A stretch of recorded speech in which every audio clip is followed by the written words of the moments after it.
Тешка година за оризо производителите од Кочанско. Доцната сеидба на оризот, врнежите од дожд, но и ниската откупна цена ги става во мат позиција. На 20% од нивите се уште стојат со ориз, бидејќи во калливите површини не може да влезе никаква механизација.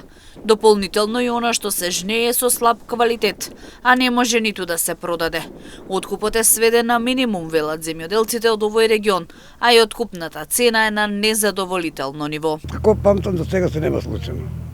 Од декември да се жнее ориз и 20% стелата со коларите и жиганите не е ожнато.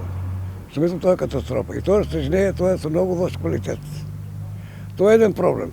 Вториот проблем што не се откупува. И откупувате по цена од 17 до 22 денара. И за Андреја, и за опалето, за сите сорти. Што мислам, тоа е испод производната цена. Немаш комбајните да ги платиме. Од 500 кг просеко ги земе, просеко нема повеќе. На 500 кг нашата математика е 29-30 оризовата арпа, производна цена. И на тоа 25%. Таа следва ќе биде со министрот. Друго не ме интересира. А откупувачите се тие што се. На стоковите резерви сме завршени. Стоковите резерви направено таков хаос, се студираат две реколти. И сега одредени луѓе имат го предадено оризо, имат земено што денара, и паса аплицирале, и одобрено е на неколку души. И сега овие викат, ние не зимаме од реколт 2025, за тоа што имаме од стоковите резерви од 2024 откупуваме. Борче Ангелов од село Спанчево има 6 хектари ориз, ама 1 хектар се уште не му е ожнеан. Вели штетите се големи, а проблем е што стои ланскиот ориз во амбарите и никој не го откупува.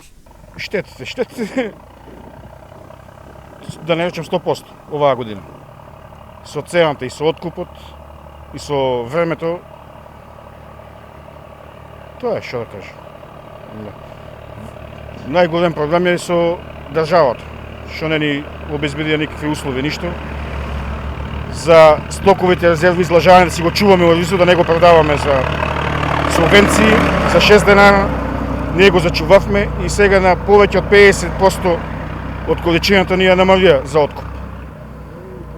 Требаше август месец да биде откупо, дали плански или неплански, законски измени, избори и така испадна.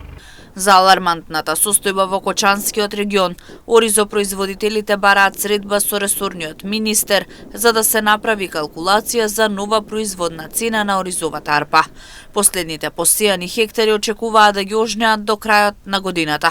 Во овој регион ориз се произведува на површина од околу 4000 хектари.